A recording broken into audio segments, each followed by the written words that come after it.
আসসালামু আলাইকুম ওয়া রাহমাতুল্লাহি ওয়া বারাকাতুহু। সকলে কেমন আছেন? আশা করি সকলে সুস্থ এবং ভালো আছেন। এখন আমরা যেটি পড়ব সেটি হচ্ছে নুনে কুতনির বর্ণনা। এটি হচ্ছে কি নুনে কুতনির বর্ণনা।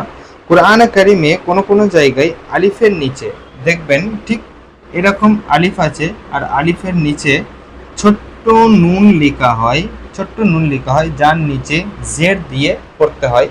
একে কিন্তু নুনে কুতনি বলে। এ প্রকৃতপক্ষে তানবিনের নুন। এটা কি প্রকৃতপক্ষে তানবিনের নুন, যার নিচেই জের দিয়ে পড়তে হয়, একে কিন্তু নুনে কুতনি বলে। যেমন ধরে নেন লামে ধরে নেন দো জাবার আছে, লামের দো জাবার আছে, এখানে আলিফের নিচে ছোট্ট পারা নুন আছে। তো এটা দো জাবার নুন বলতে কি এটা দো জাবার আর এখানে লেখা হয়নি। এখানে ধরে নেন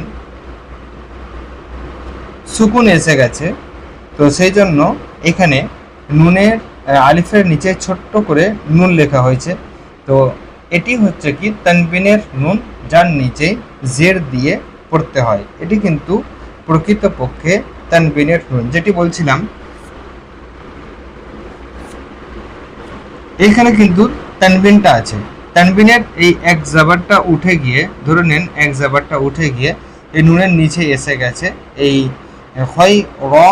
এখানে কিন্তু এই আলিফের টান হবে না, কারণটা কি এই যে দো জাবারটা আছে, এই দো জাবারের জন্যই কিন্তু এই আলিফটা লেখা হয়েছে। এখানে কিন্তু টান দেওয়া যাবে না। আর এই নুনটা এসে গেছে আলিফের নিচে জের হয়ে, এটা কিন্তু তানবিনেরই নুন। একেই বলে কিন্তু নুনে কুতনি, একেই কি বলা হয় নুনে কুতনি বলা হয়। তো আজকে এই পর্যন্তই। আগামীতে আরও নতুন কিছু নিয়ে আপনাদের সামনে হাজির হব। ততক্ষণ সকলে সুস্থ থাকবেন, ভালো থাকবেন, দোয়া করবেন।